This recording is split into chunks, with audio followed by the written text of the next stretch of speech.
কণ্ঠ audio book চ্যানেলে সবাইকে স্বাগতম। আজ পড়ছি সত্যজিৎ রায়ের গোয়েন্দা কাহিনী ফেলুদার গোয়েন্দাগিরি। রাজেনবাবুকে রোজ বিকেলে মেলে আসতে দেখি। মাথার চুল সব পাকা, গায়ের রং ফর্সা, মুখের ভাব হাসি খুশি। পুরনো নেপালি আর তিব্বতী জিনিস টিনিসের যে দোকানটা আছে সেটাই কিছুক্ষণ কাটিয়ে বাইরে এসে বেঞ্চিতে আধ ঘন্টার মতো বসে সন্ধে হব হলে জলা পাহাড়ে বাড়ি ফিরে যান। আমি আবার একদিন ওর পেছন গিয়ে ওর বাড়িটা দেখে এসেছি। গেটের কাছাকাছি যখন পৌঁছেছি হঠাৎ আমার দিকে ফিরে জিজ্ঞেস করলেন, কে হে তুমি, পেছু নিয়েছ? আমি বললাম, আমার নাম তপেশ রঞ্জন বোস। তবে এই নাও লজেন জুস বলে প্যাকেট থেকে সত্যি একটা লেমন ড্রপ বার করে আমায় দিলেন আর দিয়ে বললেন, একদিন সকাল সকাল এসো আমার বাড়িতে, অনেক মুখোশ আছে, দেখাবো।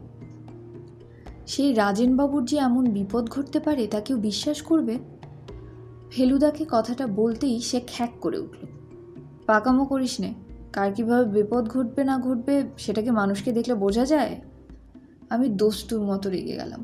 বারে, রাজেনবাবু যে ভালো লোক সেটা বুঝি দেখলে বোঝা যায় না? তুমি তো তাকে দেখোইনি, দার্জিলিংয়ে এসে অবধি তো তুমি বাড়ি থেকে বেরোনি। রাজেনবাবু নেপালি বস্তিতে গিয়ে গরিবদের কত সেবা করেছেন জানো? আচ্ছা বেশ, এখন বিপদটা কি তাই শুনি। আর তুই কচি খোকা, সে বিপদের কথা তুই জানলি কি করে? কচি খোকা অবশ্যই আমি মোটেই না, কারণ আমার বয়স 13.5 বছর। ফেলুদার বয়স আমার ঠিক ডাবল। সত্যি বলতে কি, ব্যাপারটা আমার জানার কথা নয়। মেলে বেঞ্চিতে বসেছিলাম, আজ রবিবার, ব্যান্ড বাজাবে তাই শুনবো বলে। আমার পাশে বসেছিলেন তিনকড়িবাবু, যিনি রাজেনবাবুর ঘর ভাড়া নিয়ে দার্জিলিংয়ে গরমের ছুটি কাটাতে এসেছেন। তিনকড়িবাবু আনন্দবাজার পড়ছিলেন আর আমি কোনো রকমে উকিঝুঁকি মেরে ফুটবলের খবরটা দেখার চেষ্টা করছিলাম। এমন সময় হাঁপাতে ফ্যাকাশে মুখ করে রাজেনবাবু এসে ধপ করে তিনকড়িবাবুর পাশে বসে গায়ের চাদরটা দিয়ে কপালের ঘাম মুছতে লাগলেন। তিনকড়িবাবু কাগজ বন্ধ করে বললেন, কি হলো, চড়াই উঠে এলেন নাকি? রাজেনবাবু গলা নামিয়ে বললেন, আরে না মশাই, এক ইনক্রেডিবল ব্যাপার। ইনক্রেডিবল কথাটা আমার জানা ছিল, ফেলুদা ওটা প্রায়ই ব্যবহার করে, ওর মানে অবিশ্বাস্য। তিনকড়িবাবু বললেন, কি ব্যাপার? এই দেখুন না। রাজেনবাবু পকেট থেকে একটা ভাঁজ করা নীল কাগজ বার করে তিনকড়িবাবুর হাতে দিলেন। বুঝতে পারলাম সেটা একটা চিঠি। আমি অবশ্যই চিঠিটা পড়িনি বা পড়ার চেষ্টাও করিনি, বরঞ্চ আমি উল্টো দিকে মুখ ঘুরিয়ে গুনগুন করে গান গেয়ে এমন ভাব দেখাচ্ছিলাম যেন বুড়োদের ব্যাপারে আমার কোনো ইন্টারেস্টই নেই। কিন্তু চিঠিটা না পড়লেও তিনকড়িবাবুর কথা আমি শুনতে পেয়েছিলাম। সত্যিই ইনক্রেডিবল। আপনার ওপর কার এমন আক্রোশ থাকতে পারে যে আপনাকে এভাবে শাসিয়ে চিঠি লিখবে? রাজেনবাবু বললেন, তাই তো ভাবছি, সত্যি বলতে কি কোনোদিন কারো অনিষ্ট করেছি বলে তো মনে পড়ে না। তিনকড়িবাবু এবার রাজেনবাবুর দিকে ঝুঁকে ফিসফিস করে বললেন, হাতের মাঝখানে এসব ডিসকাস না করাই ভালো, বাড়ি চলুন। দুই বুড়ো উঠে পড়লেন। ফেলুদা ঘটনা শুনে কিছুক্ষণ ভুরু কুঁচকে গুম হয়ে বসে রইল। তারপরে বলল, তুই তাহলে বলছিস যে একবার তলিয়ে দেখা চলতে পারে? বারে, তুমি তো রহস্যজনক ঘটনা খুঁজছিলে, বললে অনেক ডিটেকটিভ বই পড়ে তোমারও ডিটেকটিভ বুদ্ধিটা খুব ধারালো হয়ে উঠেছে। তা তো বটেই, এই ধর আমি তো আজ মেলে যাইনি, তবু বলে দিতে পারি তুই কোন দিকের বেঞ্চে বসেছিলি।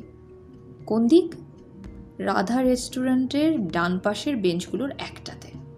আরে বাস, কি করে বুঝলে? আজ বিকেলে রোদ ছিল, তোর বা গালটা রোদে ঝলসেছে, ডান ধারেরটা ঝলসায়নি। একমাত্র ওই বেঞ্চিগুলোর একটাতে বসলেই পশ্চিমের রোদটা বা গালে পড়ে। ইনক্রেডিবল। যাগে, এখন কথা হচ্ছে রাজেন মজুমদারের বাড়িতে একবার যাওয়া দরকার। আর 77 পা, আর যদি না হয়? হবেই ফেলুদা, আমি সেবার গুনেছিলাম। না হলে গাট্টা তো। হ্যাঁ, কিন্তু বেশি জোরে না, জোরে মারলে মাথার ঘিলু এদিক ওদিক হয়ে যায়। কি আশ্চর্য, 77-এ রাজেনবাবুর বাড়ি পৌঁছলাম না, আরও 23 পা গিয়ে তবে ওর বাড়ির গেটের সামনে পড়লাম। ফেলুদা ছোট্ট করে একটা গাঁটটা মেরে বলল, আগের বার ফেরার সময় গুনেছিলি না আসার সময়? ফেরার সময়। ইডিয়েট। ফেরার সময় তো ঢালে নামতে হয়, তুই নিশ্চয়ই ধাই ধাই করে বড় বড় স্টেপস ফেলেছিলি। তা হবে, নিশ্চয়ই তাই। আর তাই স্টেপস সেবার কম হয়েছিল, এবার বেশি হয়েছে।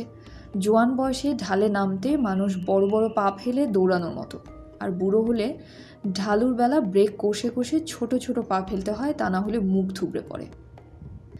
কাছাকাছি কোনো বাড়ি থেকে রেডিওতে গান শোনা যাচ্ছে। ফেলুদা এগিয়ে কলিং বেল টিপল। কি বলবে সেটা ঠিক করেছো ফেলুদা? যা খুশি তাই বলবো, তুই কিন্তু স্পিক টু নট। যতক্ষণ থাকবি এ বাড়িতে একটি কথা বলবি না, কিছু জিজ্ঞেস করলেও না শাট আপ। একটা নেপালি চাকর এসে দরজা খুলে দিল। আন্দার আইয়ে। বৈঠকখানায় ঢুকলাম। বেশ সুন্দর পুরনো প্যাটার্নের কাঠের বাড়ি। শুনেছি রাজেনবাবুর 10 বছর হলো রিটায়ার করে দার্জিলিংয়ে আছেন। কলকাতার বেশ নামকরা উকিল ছিলেন। চেয়ার টেবিল যা আছে ঘরে সব বেতের। যেটা সবচেয়ে বেশি চোখে পড়ে সেটা হচ্ছে চারদিকে দেওয়ালে টাঙানো সব অদ্ভুত দাঁত খিঁচানো চোখ রাঙানো মুখোশের শাড়ি। আর আছে পুরনো ঢাল, তলোয়ার, ভোজালি, থালা, ফুলদানি, এইসব। কাপড়ের উপর রং করা বুদ্ধের ছবিও আছে। কত পুরনো কে জানে, কিন্তু তাতে যে সোনালি রংটা আছে সেটা এখনও ঝলমল করছে। আমরা দুজনে দুটো বেতের চেয়ারে বসলাম। ফেলুদা দেওয়ালের এদিক ওদিক দেখে বলল, পেরেকগুলো সব নতুন, মরচে ধরেনি। ভদ্রলোকের প্রাচীন জিনিসের শখটা বোধহয় বেশি প্রাচীন নয়। রাজেনবাবু ঘরে ঢুকলেন। আমি অবাক হয়ে দেখলাম ফেলুদা উঠে গিয়ে ঢিপ করে একটা পেন নাম ঠুকে বলল, চিনতে পারছেন? আমি জয়কৃষ্ণ মিত্তিরের ছেলে ফেলু। রাজেনবাবু প্রথমে চোখ কপালে তুললেন, তারপরে চোখের দুপাশ কুঁচকিয়ে একগাল হেসে বললেন, বাবা কত বড় হয়েছো তুমি! কবে এলে এখানে? বাড়ির সব ভালো? বাবা এসেছেন? ফেলুদা জবাব দিচ্ছে আর আমি মনে মনে বলছি, কি অন্যায়! এত কথা হলো আর ফেলুদা একবারও বলল না যে সে রাজেনবাবুকে চেনে। এবার ফেলুদা আমার পরিচয়টাও দিয়ে দিল। রাজেনবাবুর মুখ দেখে মনেই হলো না যে এই 7 দিন আগে আমাকে লজেন জুস দেবার কথাটা ওর মনে আছে। ফেলুদা এবার বলল, আপনার খুব প্রাচীন জিনিসের শখ দেখছি। রাজেনবাবু বললেন, হ্যাঁ, এখন তো প্রায় নেশায় দাঁড়িয়েছে। কদিনের ব্যাপার? এই তো মাস 6 হবে, কিন্তু ওর মধ্যে অনেক কিছু সংগ্রহ করে ফেলেছি। ফেলুদা এবার একটা গলা খাকরানি দিয়ে আমার কাছ থেকে শোনা ঘটনাটাই শুনিয়ে বলল, আপনি আমার বাবার মামলার ব্যাপারে যেভাবে সাহায্য করেছিলেন, তার প্রতিদানে আপনার এই বিপদে যদি কিছু করতে পারি। রাজেনবাবুর ভাব দেখে মনে হলো তিনি সাহায্য পেলে খুশিই হবেন, কিন্তু তিনি কিছু বলবার আগেই তিনকড়িবাবু ঘরে ঢুকলেন। তাঁর হাঁপানোর বহর দেখে মনে হলো বোধহয় বেরিয়ে ফিরলেন।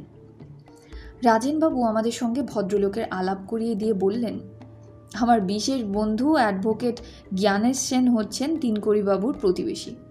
আমি ঘর ভাড়া দেব শুনে জ্ঞানেশই ওকে সাজেস্ট করে আমার এখানে আসতে। গোড়ায় উনি হোটেলের কথা ভেবেছিলেন। তিনকড়িবাবু হেসে বললেন, আমার ভয় ছিল আমার এই চুরুটের বাতিকটা নিয়ে। এমনও হতে পারতো যে রাজেনবাবু হয়তো চুরুটের গন্ধ সহ্য করতে পারেন না, তাই সেটা আমি আমার প্রথম চিঠিতেই লিখে জানিয়ে দিয়েছিলাম। ফেলুদা বলল, আপনি কি বায়ু পরিবর্তনের জন্য এসেছেন? তা বটে, তবে বায়ুর অভাবটাই যেন লক্ষ্য করছি বেশি। পাহাড়ে ঠান্ডাটা আর একটু বেশি এক্সপেক্ট করে লোকে। ফেলুদা হঠাৎ বলল, আপনার বোধ হয় গান বাজনা শখ। তিনকড়িবাবু অবাক হেসে বললেন, সেটা জানলে কি করে হে? আপনি যখন কথা বলছেন তখন লক্ষ্য করছি যে লাঠির উপর রাখা আপনার ডান হাতের তর্জনীটা রেডিওর সঙ্গে তাল রেখে যাচ্ছে। রাজেনবাবু হাসতে হাসতে বললেন, মোক্ষম ধরেছ, উনি ভালো শ্যামা সঙ্গীত গাইতে পারেন। ফেলুদা এবার বলল, চিঠিটা হাতের কাছে আছে? রাজেনবাবু বললেন, হাতের কাছে কেন, একেবারে বুকের কাছে। রাজেনবাবু কোটের বুক পকেট থেকে চিঠিটা বার করে ফেলুদাকে দিলেন। এইবার সেটা দেখার সুযোগ পেলাম। হাতে লেখা চিঠি নয়, নানান জায়গা থেকে ছাপা বাংলা কথা কেটে কেটে আঠা দিয়ে জুড়ে চিঠিটা লেখা হয়েছে।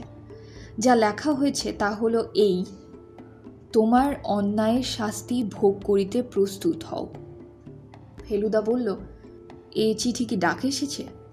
রাজেনবাবু বললেন, হ্যাঁ, লোকাল ডাক, বলা বাহুল্য। দুঃখের বিষয়, খামটা ফেলে দিয়েছি। দার্জিলিংয়েরই পোস্টমার্ক ছিল, ঠিকানাটাও ছাপা বাংলা কথা কেটে কেটে লেখা। আপনার নিজের কাউকে সন্দেহ হয়? কি আর বলবো বলো, কোনোদিন কারো প্রতি কোনো অন্যায় বা অবিচার করেছি বলে তো মনে পড়ে না। আপনার বাড়িতে যাতায়াত করেন এমন কয়েকজনের নাম করতে পারেন? খুব সহজ, আমি লোকজনের সঙ্গে মিশি কমই। ডাক্তার ফণি মিত্তির আসেন অসুখ বিসুখ হলে। কেমন লোক বলে মনে হয়? ডাক্তার হিসেবে বোধহয় সাধারণ স্তরের, তবে তাতে আমার এসে যায় না, কারণ আমার ব্যারামটাও সাধারণ। সর্দি জ্বর ছাড়া কিছুই হয়নি দার্জিলিংয়ে এসে অবধি, তাই ভালো ডাক্তারের প্রয়োজন হয় না। চিকিৎসা করে পয়সা নেন? তা নেন বই কি, আর আমারও তো পয়সার অভাব নেই, মিথ্যে অব্লিগেশনে যাই কেন। আর কে আসেন? সম্প্রতি মিস্টার ঘোষাল বলে এক ভদ্রলোক যাতায়াত। এই দেখো। দরজার দিকে ফিরে দেখি একটি ফর্সা মাঝারি হাইটের স্যুট পরা ভদ্রলোক হাসি মুখে ঘরে ঢুকেছেন। আমার নাম শুনলাম বলে মনে হলো যেন। রাজেনবাবু বললেন, এইমাত্র আপনার নাম করা হয়েছে। আপনারও আমার মতো পুরনো জিনিসের শখ, সেটাই এই ছেলেটিকে বলতে যাচ্ছিলুম, আপনার সঙ্গে আলাপ করিয়ে দিই। নমস্কার টমস্কারের পর মিস্টার ঘোষাল, পুরো নাম অবনীমোহন ঘোষাল, রাজেনবাবুকে বললেন, আপনাকে আজ দোকানে দেখলুম না, তাই একবার ভাবলুম খোঁজ নিয়ে যাই। রাজেনবাবু বললেন, না, আজ শরীরটা ভালো ছিল না। বুঝলাম রাজেনবাবুর চিঠিটার কথা মিস্টার ঘোষালকে বলতে চান না। ফেলুদা মিস্টার ঘোষাল আসার সঙ্গে সঙ্গেই চিঠিটা হাতের তেলোর মধ্যে লুকিয়ে ফেলেছে। ঘোষাল বললেন, আপনি ব্যস্ত থাকলে আজ বরং, আসলে আপনার ওই তিব্বতী ঘণ্টাটা একবার দেখার ইচ্ছে ছিল। রাজেনবাবু বললেন, সে তো খুব সহজ ব্যাপার, হাতের কাছেই আছে। রাজেনবাবু ঘণ্টা আনতে পাশের ঘরে চলে গেলেন। ফেলুদা ঘোষালকে জিজ্ঞেস করল, আপনি কি এখানেই থাকেন? ভদ্রলোক দেওয়াল থেকে একটা ভোজালি নামিয়ে সেটা দেখতে দেখতে বললেন, আমি কোনো এক জায়গায় বেশি দিন থাকি না, আমার ব্যবসার জন্য প্রচুর ঘুরতে হয়, আমি কিউরিও সংগ্রহ করি। বাড়ি ফেরার পথে ফেলুদাকে জিজ্ঞেস করে জেনেছিলাম কিউরিও মানে দুষ্প্রাপ্য প্রাচীন জিনিস। রাজেনবাবু ঘণ্টাটা নিয়ে এলেন। দারুণ দেখতে জিনিসটা, নিচের অংশটা রূপোর তৈরি, হাতলটা তামা আর পেতল মেশানো, আর তার উপরে লাল নীল সব পাথর বসানো। অবনীবাবু চোখ টোক মুচকে বেশ অনেকক্ষণ ধরে ঘণ্টাটা এদিক ওদিক ঘুরিয়ে ফিরিয়ে দেখলেন। রাজেনবাবু বললেন, কি মনে হয়? সত্যি দাও মেরেছে, একেবারে খাঁটি পুরনো জিনিস। আপনি বললে আমার আর কোনো সন্দেহই থাকে না। দোকানদার বলে এটা নাকি একেবারে খোদ লামার প্রাসাদের জিনিস। কিছুই আশ্চর্য না, আপনি বোধহয় এটা হাতছাড়া করতে রাজি নন, মানে ভালো দাম পেলেও। রাজেনবাবু মিষ্টি করে হেসে ঘাড় নাড়তে নাড়তে বললেন, ব্যাপারটা কি জানেন, শখের জিনিস ভালোবেসে কিনেছি, সেটাকে বেচে লাভ করব, এমনকি কেনা দরেও বেচবো, এই ইচ্ছা আমার নেই। অবনীবাবু ঘণ্টাটা ফিরিয়ে দিয়ে বললেন, আজ আসি, কাল আশা করি বেরোতে পারবেন একবার। রাজেনবাবু বললেন, ইচ্ছে তো আছে। অবনীবাবু বেরিয়ে যাওয়ার পর ফেলুদা রাজেনবাবুকে বলল, কটা দিন একটু না বেরিয়ে টেরিয়ে সাবধানে থাকা উচিত নয় কি? সেটাই বোধ হয় ঠিক হয়, কিন্তু মুশকিল কি জানো, এই চিঠির ব্যাপারটা এতই অবিশ্বাস্য যে এটাকে ঠিক যেন সিরিয়াসলি নিতেই পারছি না। মনে হচ্ছে এটা যেন একটা ঠাট্টা, যাকে বলে প্র্যাকটিক্যাল জোক। যতদিন না সেটা সম্বন্ধে ডেফিনিট হওয়া যাচ্ছে ততদিন বাড়িতেই থাকুন না। আপনার নেপালি চাকরটা কতদিনের? একেবারে গোড়া থেকেই আছে, কমপ্লিটলি রিলায়েবল। ফেলুদা এবার তিনকুড়ি বাবুর দিকে ফিরে বলল, আপনি কি বেশিরভাগ সময় বাড়িতেই থাকেন? সকাল বিকাল ঘণ্টাখানেক একটু এদিক ওদিক ঘুরে আসি আর কি, কিন্তু বিপদ যদি ঘটেই, আমি বুড়ো মানুষ, খুব বেশি কিছু করতে পারি কি? আমার বয়স হলো 64, রাজেনবাবুর চেয়ে 1 বছর কম। রাজেনবাবু বললেন, উনি চেঞ্জে এসেছেন, ওকে আর বাড়িতে বন্দি করে রাখার ফন্দি করছো কেন তোমরা? আমি থাকবো, আমার চাকর থাকবে, এই যথেষ্ট। তোমরা চাও তো দুবেলা খোঁজ নিয়ে যেও এখন? বেশ, তাই হবে। ফেলুদার দেখা দেখি আমি উঠে পড়লাম। আমরা যেখানে বসেছিলাম তার উল্টো দিকে একটা ফায়ারপ্লেসের উপরেই একটা তাক, আর সেই তাকের উপর 3টা ফ্রেমে বাঁধানো ছবি। ফেলুদা ছবিগুলোর দিকে এগিয়ে গেল। প্রথম ছবিটা দেখে রাজেনবাবু বললেন, ইনি আমার স্ত্রী, বিয়ের 4 বছর পরেই মারা গিয়েছিলেন। দ্বিতীয় ছবি, একজন আমার বয়সী ছেলের, গায়ে ভেলভেটের কোট। ফেলুদা জিজ্ঞেস করলেন, এটি কে? রাজেনবাবু হো হো করে হেসে বললেন, সময়ের প্রভাবে মানুষের চেহারা কি বিচিত্র পরিবর্তন ঘটতে পারে সেইটা বোঝানোর জন্য এই ছবি। উনি হচ্ছেন আমারই বাল্য সংস্করণ। বাঁকুড়া মিশনারি স্কুলে পড়তাম তখন। আমার বাবা ছিলেন বাঁকুড়ার ম্যাজিস্ট্রেট। সত্যি ভারী ফুটফুটে চেহারা ছিল রাজেনবাবুর ছেলে বয়সে। অবশ্যই ছবি দেখে ভুলো না, দুরন্ত বলে ভারী বদনাম ছিল আমার। শুধু যে মাস্টারদের জ্বালিয়েছি তা নয়, ছাত্রদেরও। একবার স্পোর্টসের দিন 100 ইয়ার্ডসে আমাদের বেস্ট রানারকে কাত করে দিয়েছিলাম ল্যাং মেরে। তৃতীয় ছবিটা ফেলুদার বয়সী একজন ছেলের। রাজেনবাবু বললেন, সেটা তার একমাত্র ছেলে প্রবীরের। উনি এখন কোথায়? রাজেনবাবু গলা খাঁকড়িয়ে বললেন, জানি না ঠিক, বহুকাল দেশ ছাড়া, প্রায় 16 ইয়ার্স। আপনার সঙ্গে চিঠি লেখালেখি নেই? না। ফেলুদা দরজার দিকে এগোতে এগোতে বলল, ভারী ইন্টারেস্টিং কেস। আমি মনে মনে বললাম, ফেলুদা একেবারে বইয়ের ডিটেকটিভদের মতো কথা বলছে। বাইরেটা ছমছমে অন্ধকার হয়ে এসেছে। জলা পাহাড়ের গায়ের বাড়িগুলোতে বাতি জ্বলে উঠেছে। পাহাড়ের নিচের দিকে চেয়ে দেখলাম রঙ্কিত উপত্যকা থেকে কুয়াশা উপর দিকে উঠছে। রাজেনবাবু আর তিনকড়িবাবু আমাদের সঙ্গে গেট অবধি এলেন। রাজেনবাবু গলা নামিয়ে ফেলুদাকে বললেন, তুমি ছেলে মানুষ, তাও তোমাকে বলছি, একটু যে নার্ভাস বোধ করছি না তা নয়। এমন শান্তিপূর্ণ পরিবেশে এই চিঠি যেন বিনা মেঘে বজ্রপাত। ফেলুদা বেশ জোরের সঙ্গেই বললেন, আপনি কিছু ভাববেন না, আমি এর সমাধান করবই। আপনি নিশ্চিন্তে বিশ্রাম করুন কি। রাজেনবাবু good night and thank you বলে চলে গেলেন। এবার তিনকড়িবাবু ফেলুদাকে বললেন, তোমাকে তুমি করেই বলছি। তোমার অবজারভেশনের ক্ষমতা দেখে আমি সত্যি ইমপ্রেসড হয়েছি। ডিটেকটিভ গল্প আমিও অনেক পড়েছি। এই চিঠিটার ব্যাপারে আমি হয়তো তোমাকে কিছুটা সাহায্যও করতে পারি। তাই নাকি?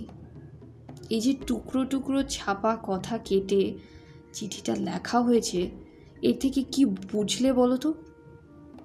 ফেলুদা কয়েক সেকেন্ড ভেবে বলল, 1 নম্বর, কথাগুলো কাটা হয়েছে খুব সম্ভবত ব্লেড দিয়ে, কাঁচি দিয়ে নয়। Very good.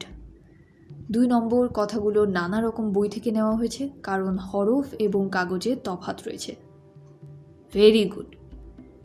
সেই সব বই সম্বন্ধে কোনো আইডিয়া করেছ? চিঠির 2টো শব্দ শাস্তি আর প্রস্তুত মনে হচ্ছে খবরের কাগজ থেকে কাটা। আনন্দবাজার, তাই বুঝি? ইয়েস, ওই টাইপটা আনন্দবাজারেই ব্যবহার হয়, অন্য বাংলা কাগজে নয়। আর অন্য কথাগুলো কোনোটাই পুরনো বই থেকে নেওয়া হয়নি, কারণ যে হরফ ওগুলো ছাপা সেটা হয়েছে মাত্র 15-20 বছর। আর যে আঠা দিয়ে আটকানো হয়েছে সেটা সম্বন্ধে কোনো ধারণা করেছো? গন্ধটা গ্রিপেক্স আঠার মতো। চমৎকার ধরেছ, কিন্তু আপনিও তো ধরার ব্যাপারে কম যান না দেখছি। তিনকড়িবাবু হেসে বললেন, কিন্তু তোমার বয়সে আমি ডিটেকটিভ কথাটার মানে জানতুম কিনা সন্দেহ। বাড়ি ফেরার পথে ফেলুদা বলল, রাজেনবাবুর মিস্ট্রি সলভ করতে পারবো কিনা জানি না, কিন্তু সেই সূত্রে তিনকড়িবাবুর সঙ্গে আলাপটা বেশ ভাও পাওয়া গেল। আমি বললাম, তাহলে উনি ব্যাপারটা তদন্ত করুন না, তুমি আর মিথ্যে মাথা ঘামাচ্ছ কেন? আহা, বাংলা হরফের ব্যাপারটা জানা আছে বলে কি সবই জানবেন নাকি? ফেলুদার কথাটা শুনে ভালোই লাগলো। ওর মতো বুদ্ধি আশা করি তিনকড়িবাবুর নেই। মাঝে মাঝে ফোড়ন দিলে আপত্তি নেই, কিন্তু আসল কাজটা যেন ফেলুদাই করে। কাকে অপরাধী বলে মনে হচ্ছে ফেলুদা? কথাটার মাঝখানেই ফেলুদা থেমে গেল। তার দৃষ্টি দেখলাম একজন লোককে ফলো করে পিছন দিকে ঘুরছে। লোকটাকে দেখলি? কই না তো, মুখ দেখিনি তো। ল্যাম্পের আলোটা পড়লো আর ঠিক মনে হলো। ফেলুদা আবার থেমে গেল। কি মনে হলো ফেলুদা? না, বোধহয় চোখের ভুল। চল পা চালিয়ে চল, খিদে পেয়েছে। ফেলুদা হলো আমার মাস্তুতো দাদা। ও আর আমি আমার বাবার সঙ্গে দার্জিলিংয়ে বেড়াতে এসে শহরের নিচের দিকে স্যানাটোরিয়ামে উঠেছি। স্যানাটোরিয়াম ভর্তি বাঙালি। বাবা তাদেরই মধ্য থেকে সমবয়সী বন্ধু জুটিয়ে নিয়ে তাস খেলে গল্প টল্প করে সময় কাটাচ্ছেন। আমি আর ফেলুদা কোথায় যাই কি করি তা নিয়ে বিশেষ মাথা ঘামান না। আজ সকালে আমার ঘুম থেকে উঠতে একটু দেরি হয়েছে। উঠে দেখি বাবা রয়েছেন, কিন্তু ফেলুদার বিছানা খালি। কি ব্যাপার? বাবাকে জিজ্ঞেস করতে বললেন, ও এসে অবধি কাঞ্চনজঙ্ঘা দেখেনি। আজ দিনটা পরিষ্কার দেখে বোধহয় আগে ভাগে বেরিয়েছে। আমি কিন্তু মনে মনে আন্দাজ করেছিলাম যে ফেলুদা তদন্তের কাজ শুরু করে দিয়েছে, আর সেই কাজেই বেরিয়েছে। কথাটা ভেবে ভারী রাগ হলো। আমাকে বাদ দিয়ে কিছু করার কথা তো ফেলুদার নয়। যাই হোক, আমিও মুখটুক ধুয়ে চাটা খেয়ে বেরিয়ে পড়লাম। ল্যাডেন লা রোডে ট্যাক্সি স্ট্যান্ডটার কাছে এসে ফেলুদার সঙ্গে দেখা হয়ে গেল। আমি বললাম, বারে তুমি আমায় ফেলে বেরিয়েছো কেন? শরীরটা ম্যাজম্যাজ করছিল, তাই ডাক্তার দেখাতে গেছিলাম। ফোনই ডাক্তার? তোরও একটু একটু বুদ্ধি খুলছে দেখছি। দেখালে 4 টাকা ভিজিট নিল আর একটা ওষুধ লিখে দিল। ভালো ডাক্তার। অসুখ নেই তাও পরীক্ষা করে ওষুধ দিচ্ছে। কেমন ডাক্তার বুঝে দেখ। তারপর বাড়ির যা চেহারা দেখলাম তাতে পশরা যে খুব বেশি তাও মনে হয় না। তাহলে উনি কখনোই চিঠিটা লেখেননি। কেন? গরিব লোকের অত সাহস হয়? তা টাকার দরকার হলে হয় বই কি, কিন্তু চিঠিতে তো টাকা চায়নি। ওইভাবে খোলাখুলি কেউ বুঝি টাকা চায়? তবে রাজেনবাবুর অবস্থা কাল কীরকম দেখলি বলতো? কেমন যেন ভীতু ভীতু।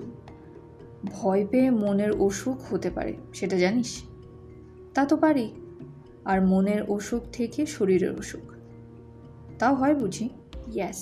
আর শরীরের অসুখ হলে ডাক্তার ডাকতে হবে, সেটা আশা করি তোর মতো ক্যাবলারও জানা আছে। ফেলুদার বুদ্ধি দেখে আমার প্রায় নিঃশ্বাস বন্ধ হয়ে এলো।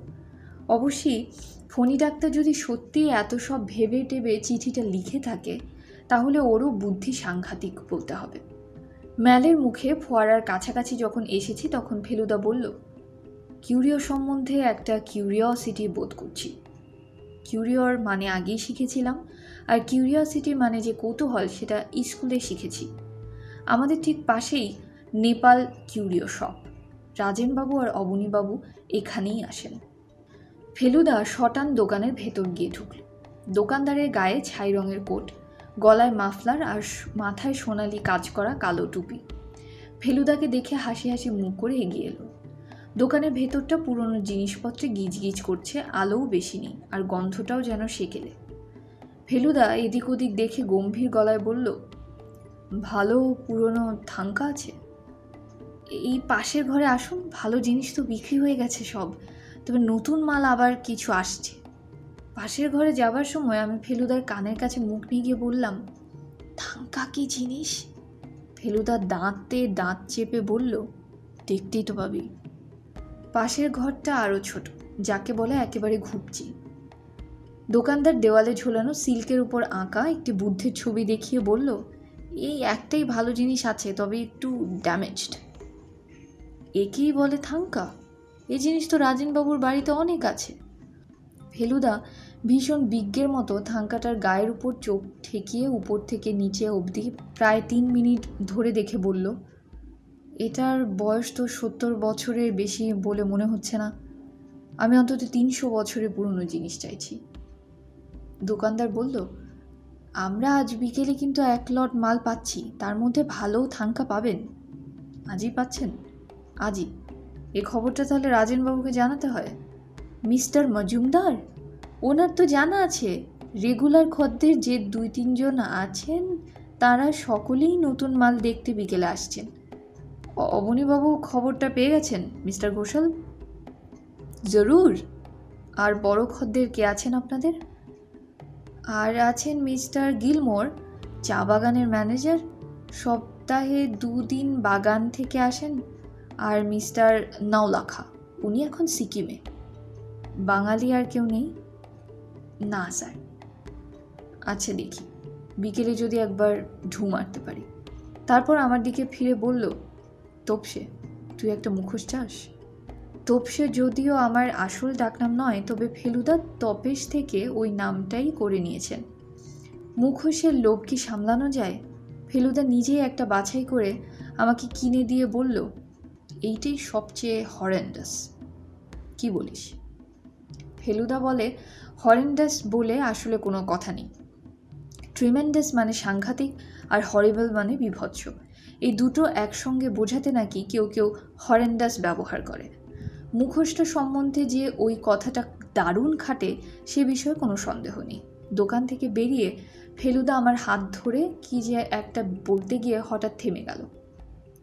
এবারও দেখি ফেলুদা একজন লোকের দিকে দেখছে। বোধহয় কাল রাতে যাকে দেখেছিল সেই লোকটাই। বয়স আমার বাবার মতো, মানে 40-42, গায়ের রং ফর্সা, চোখে কালো চশমা। যে স্যুটটা পরে আছে সেটা দেখে মনে হয় খুব দামি। ভদ্রলোক ম্যালের মাঝখানে দাঁড়িয়ে পাইপ ধরাচ্ছেন। আমার দেখেই কেমন যেন চেনা চেনা মনে হলো, কিন্তু কোথায় দেখেছি ঠিক বুঝতে পারলাম না। ফেলুদা সোজা লোকটার দিকে এগিয়ে গিয়ে তার পাশে দাঁড়িয়ে ভীষণ সাহেবী কায়দায় উচ্চারণে বলল, এক্সকিউজ মি, আপনি মিস্টার চ্যাটার্জি? ভদ্রলোক একটু গম্ভীর গলায় পাইপ কামড়ে বলল, no, I am not. Feluda খুবই অবাক হবার ভান করে বলল, স্ট্রেঞ্জ, আপনি সেন্ট্রাল হোটেলে উঠেছেন না? ভদ্রলোক একটু হেসে অবজ্ঞা সুরে বলল, না, Mount Everest, and I don't have a twin brother. এই বলে ভদ্রলোক গটগটিয়ে অবজারভেটরি হিলের দিকে চলে গেলেন। যাবার সময় লক্ষ্য করলাম যে তার কাছে একটা ব্রাউন কাগজে মোড়া প্যাকেট, আর কাগজটার গায়ে লেখা নেপালি কিউরিও শপ। আমি চাপা গলায় বললাম, ফেলুদা, উনিও কি মুখোশ কিনেছেন নাকি? তা কিনতে পারে, মুখোশটা তো আর তোর আমার একচেটিয়া নয়। চল ক্যাভেন্টার্সে গিয়ে একটু কফি খাওয়া যাক।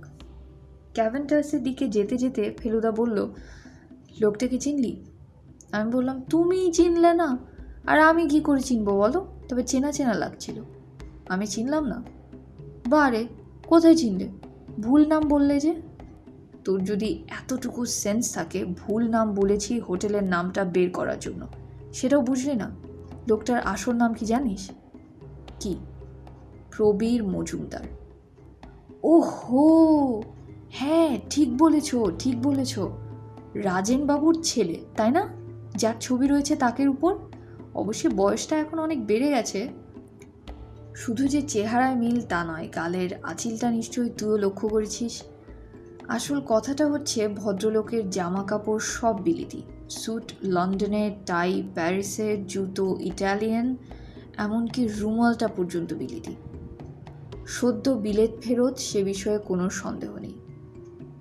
কিন্তু ওর ছেলে এখানে রয়েছে সে খবর রাজেনবাবু জানেন না? বাপ যে এখানে রয়েছে সেটা ছেলে জানে কিনা সেটাও খোঁজ নিয়ে দেখা দরকার। রহস্য ক্রমেই ঘনিয়ে আসছে। এই কথাটা ভাবতে ভাবতে ক্যাভেন্টারের দোকানে পৌঁছলাম। দোকানের ছাতে যে বসার জায়গাটা আছে সেটা আমার ভীষণ ভালো লাগে। চারদিকে দার্জিলিং শহরটা, আর ওই নিচে বাজারটা দারুণ ভালো দেখায়। ছাতে উঠে দেখি কোণের টেবিলটায় চুরুট হাতে তিনকড়িবাবু বসে কফি খাচ্ছেন। ফেলুদাকে দেখতে পেয়েই হাত তুলে তার টেবিলে গিয়ে বসতে বললেন আমাদের।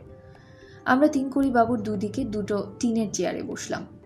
তিনকড়িবাবু ফেলুদাকে বললেন, ডিটেকশনে তোমার পারদর্শিতা দেখে খুশি হয়ে আমি তোমাদের দুজনকে দুটো হট চকলেট খাওয়াবো, আপত্তি আছে?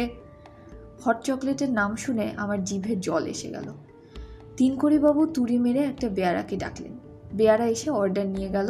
পর তিনকড়িবাবু কোটের পকেট থেকে একটা বই বার করে ফেলুদাকে দিয়ে বললেন, এই নাও, একটা এক্সট্রা কপি ছিল, আমার লেটেস্ট বই, তোমায় দিলুম। বইয়ের মলাটটা দেখে ফেলুদার মুখ হাঁ হয়ে গেল। আপনার বই মানে? আপনার লেখা? আপনি গুপ্তচর নাম নিয়ে লেখেন? তিনকুড়িবাবু আধ বোঝা চোখে অল্প হাসি হেসে মাথা নেড়ে হ্যাঁ বললেন। ফেলুদার অবাক ভাব আরও যেন বেড়ে গেল। সে কি, আপনার সবকটা উপন্যাস যে আমার পড়া। বাংলায় আপনার ছাড়া আর কারো রহস্য উপন্যাস আমার ভালো লাগে না। Thank you. ব্যাপারটা কি জানো, এখানে একটা প্লট মাথায় নিয়ে লেখার জন্যই এসেছিলাম। এখন দেখছি বাস্তব জীবনের রহস্য নিয়ে মাথা ঘামিয়ে ছুটিটা ফুরিয়ে গেল। আমার সত্যিই দারুণ লাগ আপনার সঙ্গে এভাবে আলাপ হয়ে গেল। দুঃখের বিষয়ে আমার ছুটির মেয়াদ সত্যি ফুরিয়ে এসেছে। কাল সকালে চলে যাচ্ছি আমি। আশা করছি যাওয়ার আগে তোমাদের আরও কিছুটা হেল্প করে দিয়ে যেতে পারবো। ফেলুদা এবার তার এক্সাইটিং খবরটা তিনকুড়িবাবুকে দিয়ে দিল। রাজেনবাবুর ছেলেকে আজ দেখলাম। বলো কি হে? এই 10 মিনিট আগে। তুমি ঠিক বলছো? চিনতে পেরেছো তো ঠিক? 14 আনা সেও। মাউন্ট এভারেস্ট হোটেলে গিয়ে খোঁজ করলে বাকি 2 আনাও পুড়ে যাবে বোধ হয়। তিনকুড়িবাবু হঠাৎ দীর্ঘশ্বাস ফেললেন। রাজেনবাবুর মুখে তার ছেলের কথা শুনেছ? কাল যা বললেন তার বেশি শুনিনি। আমি শুনেছি অনেক কথা। ছেলেটি অল্প বয়সে বকে গিয়েছিল। বাপের সিন্দুক থেকে টাকা চুরি করে ধরা পড়েছিল। রাজেনবাবু তাকে ত্যায্য পুত্র করেন, বাড়ি থেকে বেরিয়ে যেতে বলেন। ছেলেটিও গিয়েছিল তাই। 24 বছর বয়স তখন তার, একেবারে নিখোঁজ।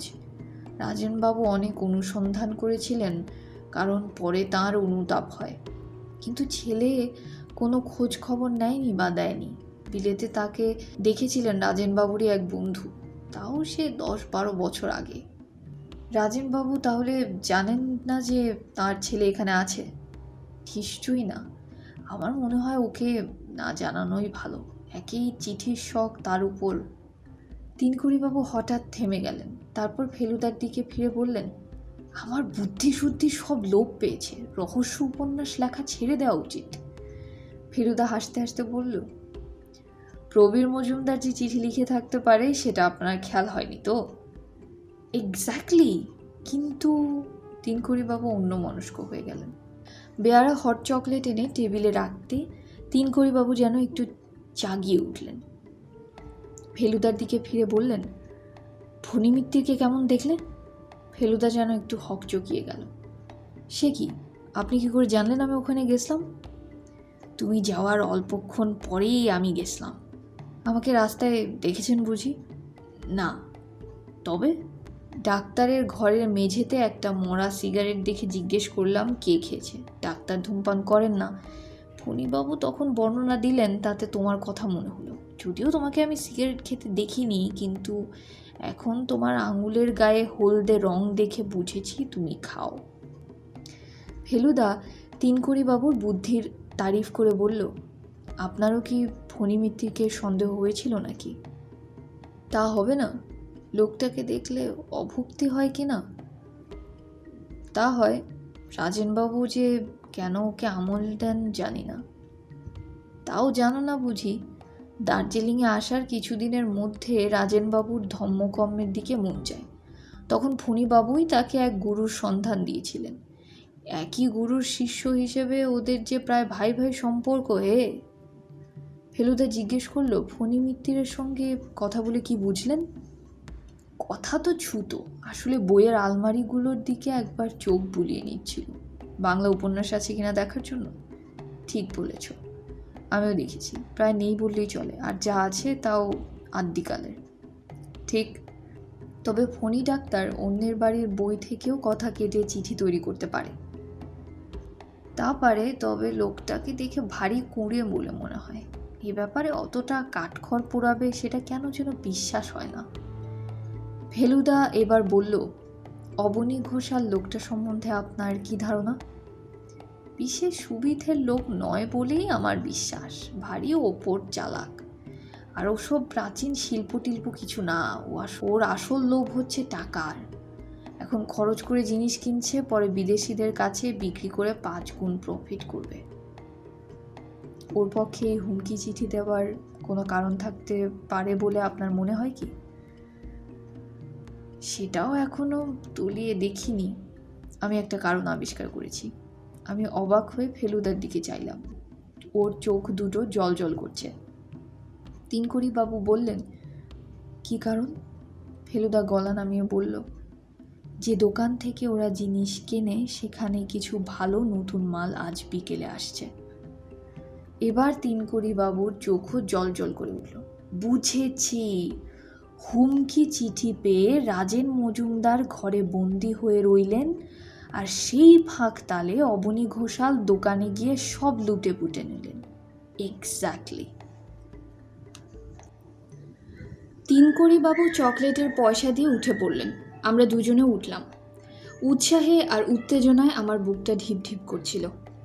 অবনী ঘোষ, প্রবীর মজুমদার আর ফণী মিত্তির তিনজনকেই তাহলে সন্দেহ করার কারণ আছে। 15 মিনিটের মধ্যে মাউন্ট এভারেস্ট হোটেলে গিয়ে ফেলুদা সেই খবরটা জেনে নিল। প্রবীর মজুমদার বলে একজন ভদ্রলোক সেই হোটেলের 16 নম্বর ঘরে 5 দিন হলো এসে রয়েছেন। বিকেলের দিকে রাজেনবাবুর বাড়িতে যাবার কথা ফেলুদা বলেছিল, কিন্তু দুপুর থেকে মেঘলা করে 4টে নাগাদ তেড়ে বৃষ্টি নামল। আকাশের চেহারা দেখে মনে হলো বৃষ্টি সহজে থামবে না। ফেলুদা সারাটা সন্ধে খাতা পেন্সিল নিয়ে কী সব যেন হিসেব করল। আমার ভীষণ জানতে ইচ্ছে করছিল কি লিখছে, কিন্তু জিজ্ঞেস করতে সাহস হলো না। শেষটায় আমি তিনকড়িবাবুর বইটা নিয়ে পড়তে আরম্ভ করলাম। দারুণ থ্রিলিং গল্প। পড়তে পড়তে রাজেনবাবুর চিঠির ব্যাপারটা মন থেকে প্রায় মুছেই গেল। 8টা নাগাদ বৃষ্টি থামল, কিন্তু তখন এত শীত যে বাবা আমাদের বেরোতে দিলেন না। পরদিন ভোরবেলা ফেলুদার ধাক্কার চোটে ঘুম ভাঙল। ওঠ ওঠ, আই তোপসে ওঠ। আমি ধর্মরিয়ে উঠে পড়লাম। ফেলুদা কানের কাছে মুখ এনে দাঁতে দাঁত চেপে এক নিঃশ্বাসে বলে গেল, রাজেনবাবু নেপালি চাকরটা এসেছিল, বলল বাবু এখনই যেতে বলেছেন, বিশেষ দরকার। তুই যদি যেতে চাস তো। সে আর বলতে। 15 মিনিটের মধ্যে তৈরি হয়ে রাজেনবাবুর বাড়িতে পৌঁছে দেখি তিনি ফ্যাকাশে মুখ করে খাটে শুয়ে আছেন। ফণী ডাক্তার তার নাড়ি টিপে খাটের পাশটায় বসে, আর তিনকড়িবাবু এই শীতের মধ্যেও একটা হাত পাখা নিয়ে মাথার পেছনটায় দাঁড়িয়ে হাওয়া করছেন। ফণীবাবুর নাড়ি দেখা হলে পর রাজেনবাবু যেন বেশ কষ্ট করেই জোরে নিঃশ্বাস নিতে নিতে বললেন, কাল রাত্রে 12টার কিছু পরে ঘুমটা ভাঙতে বিদ্যুতের আলোয় আমার মুখের ঠিক সামনে I saw a masked face.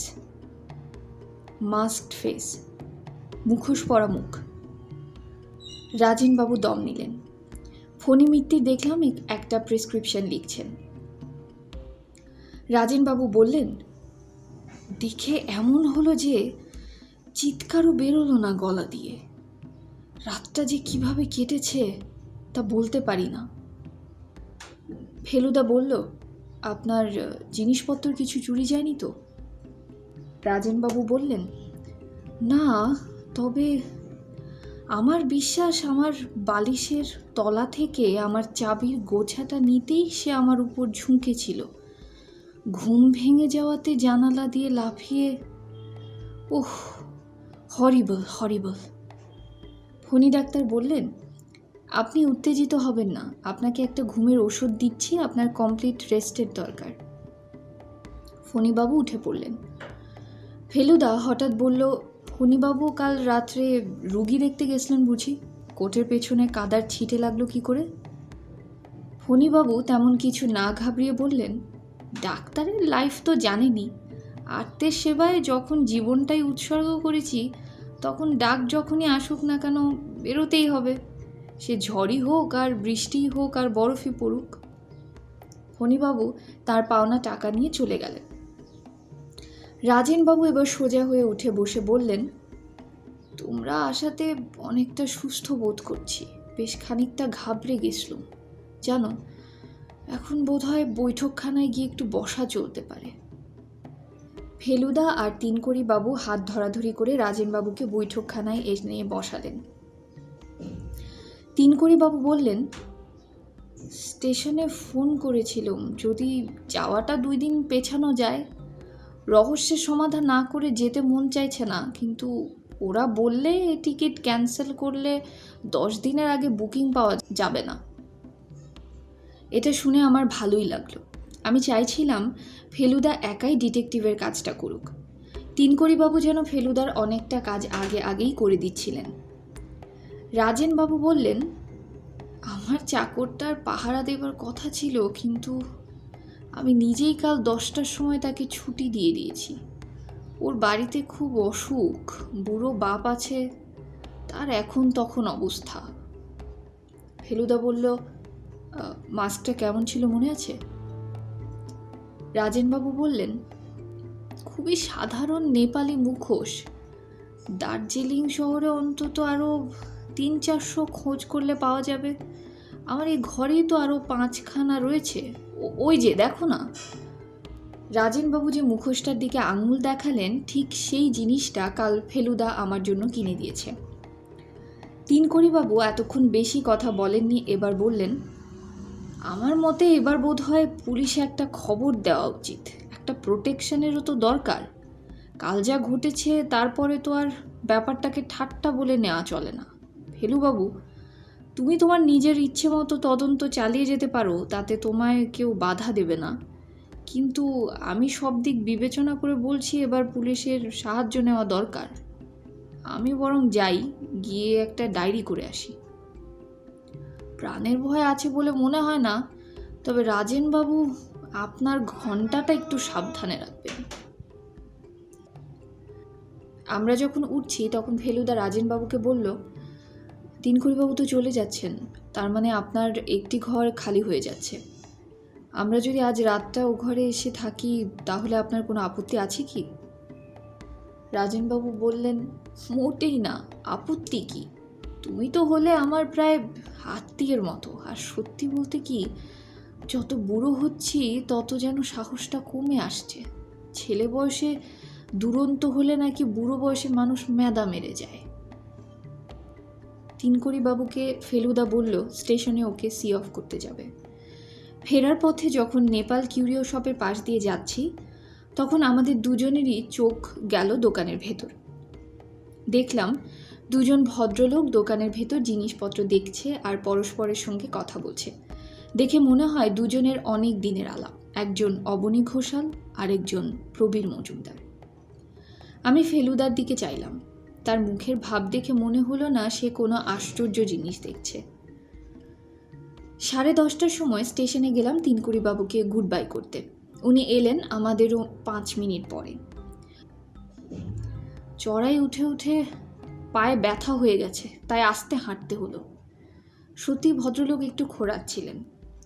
নীল রঙের ফার্স্ট ক্লাস কামরায় উঠে তিনকড়িবাবু তাঁর অ্যাটাচি কেস খুলে একটা ব্রাউন কাগজের প্যাকেট ফেলুদাকে দিলেন।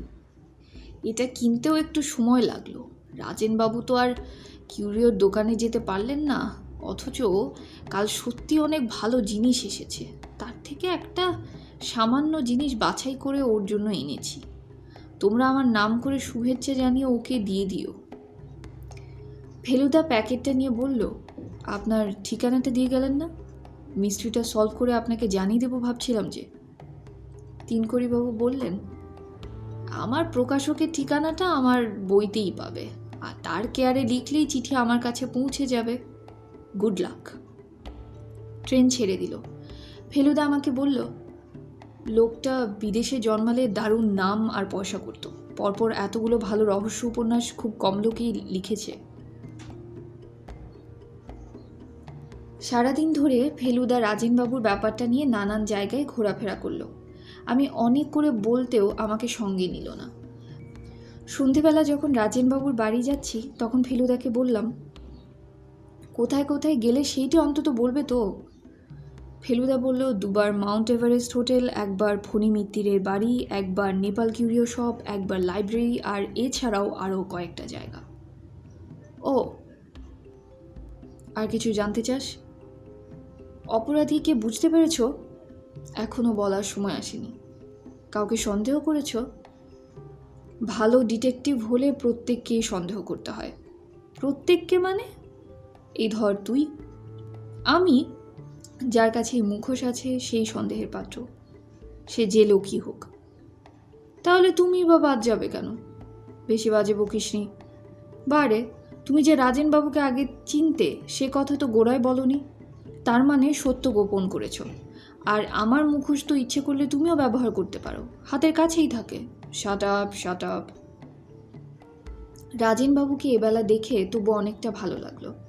কেমন আছেন জিজ্ঞেস করতে বললেন, দুপুর দিকটা বেশ ভালো বোধ করছিলাম, যত সন্ধে হয়ে আসছে ততই যেন কেমন অস্বস্তি লাগছে। ফেলুদা তিনকড়ি বাবুর দেয়া প্যাকেটটা রাজেনবাবুকে দিল। সেটা খুলে তার থেকে একটা চমৎকার বুদ্ধের মাথা বেরোলো। সেটা দেখে রাজেনবাবুর চোখ ছলছল করে এলো। ধরা গলায় বললেন, খাসা জিনিস, খাসা জিনিস। ফেলুদা বলল, পুলিশ থেকে লোক এসেছিল? আরে বলো না, এসে 32 রকমের জেরা করলে কদ্দূর কি হদিস পাবে জানি না, তবে আজ থেকে বাড়িটা ওয়াচ করার জন্য লোক থাকবে সেই যা নিশ্চিন্তি। সত্যি বলতে কি, তোমরা হয়তো না এলেও চলতো। ফেলুদা বলল, স্যানাটোরিয়ামে বড্ড গোলমাল, এখানে হয়তো চুপচাপ আপনার কেসটা নিয়ে একটু ভাবতে পারবো। রাজেনবাবু হেসে বললেন, আর তাছাড়া আমার চাকরটা খুব ভালো রান্না করে। আজ মুরগির মাংস রাঁধতে বলেছি, স্যানাটোরিয়ামে অমনটি খেতে পাবে না। রাজেনবাবু আমাদের ঘরটা দেখিয়ে দিয়ে নিজের ঘরে চলে গেলেন। ফেলুদা শটান খাটের উপর শুয়ে পড়ে একটা সিগারেট ধরিয়ে কড়ি কাঠের দিকে তাক করে পরপর 5টা ধোয়ার রিং ছাড়ল।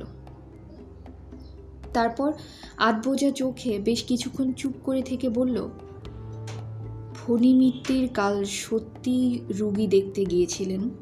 কার্ট রোডে একজন ধনী পাঞ্জাবি ব্যবসায়ীর বাড়ি। আমি খোঁজ নিয়েছি, 11:30 থেকে 12:30 অবধি ওখানে ছিলেন। তাহলে ফণী মিত্তির অপরাধী নন? ফেলুদা আমার কথার জবাব না দিয়ে বলল, প্রবীর মজুমদার 16 বছর ইংল্যান্ডে থেকে বাংলা প্রায় ভুলেই গেছেন। তাহলে ওই চিঠি ওর পক্ষে লেখা সম্ভব নয়।